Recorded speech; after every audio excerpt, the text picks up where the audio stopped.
There's kind of, I guess, two questions there. How are we protecting the campaign, and how are we trying to protect the election?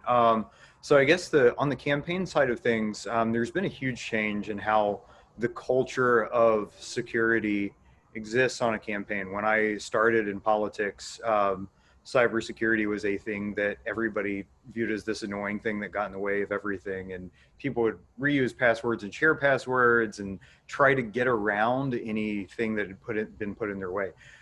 Since 2016, with everything that happened there, people really have embraced it, all the way from the campaign manager down to the field organizer, on the ground.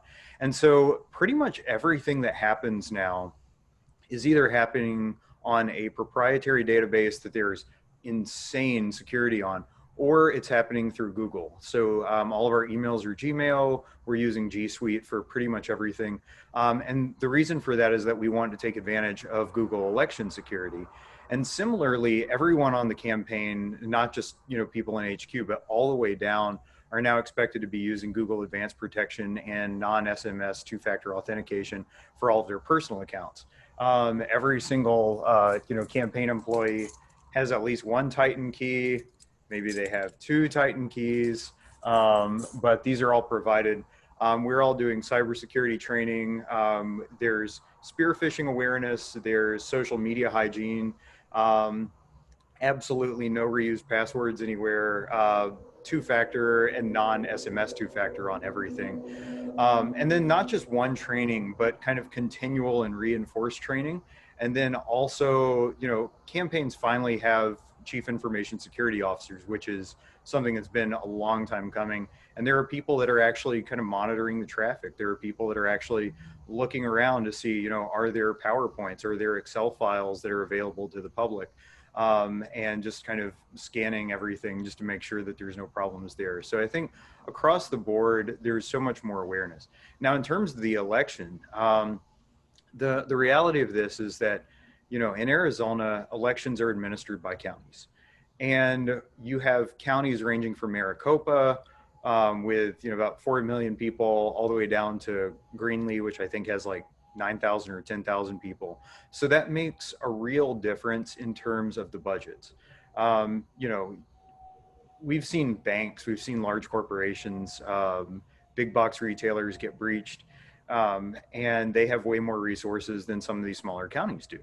At the end of the day, they're all trying really hard, but it's really tough. And there are, a lot of people have not been exposed to this level of scrutiny before. And so there's a lot of people talking to them and a lot of people asking questions.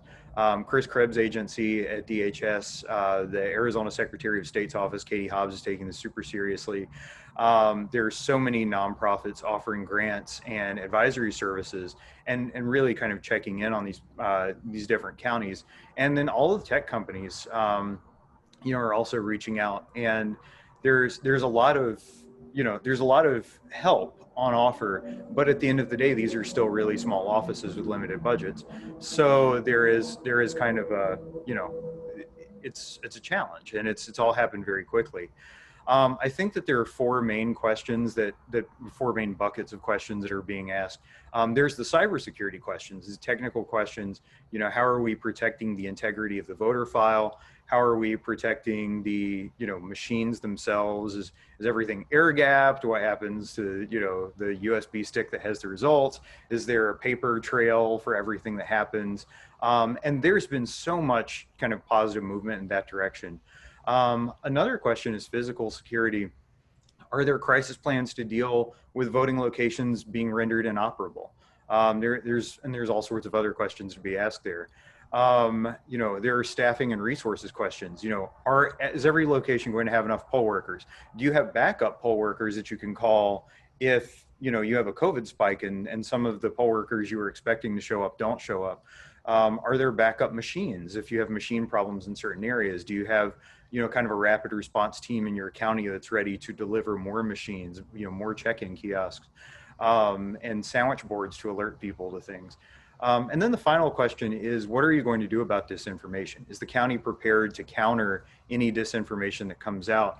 whether via traditional media, whether via the website, social media, email blasts, text blasts, robocalls, all of these things. And these are all questions that are being asked. Um, our focus as a program is to build resilience and options and to make sure that voters are educated about the resilience and the options that are in place for voters in Arizona. There are 3 ways to vote in Arizona. You can vote by mail, you can early vote, and you can vote on election day. And if you're voting by mail, there's 3 different ways to get your ballot back. You can put it in a mailbox and send it by the post office. You can take it to a drop box.